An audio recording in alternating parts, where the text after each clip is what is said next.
Wow, ang laki nitong kamatis. Magkano kaya ito mabebenta sa palengke? Maraming salamat po, Ginoo. Dahil sa inyo, makakabalik na ako sa aking pamilya. Dahil sa kabaitan mo, babasbasan ko ang bukid. Hindi ito kapanipaniwala, salamat. Siguro'y pagod ka na matapos ang lahat. Malapit lang ang bahay ko, halika at magpahinga ka muna. Tuloy po kayo sa munti kong tahanan. Ang tahanang ito ay mas maganda pa sa palasyo.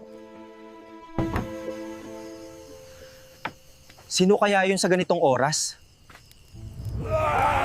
Buksan ang pinto! Alam naming nasa loob ang mahiwagang babae! Ayun siya! Dakpin niyo siya at dalhin pabalik sa amo natin! Hindi nyo siya makukuha.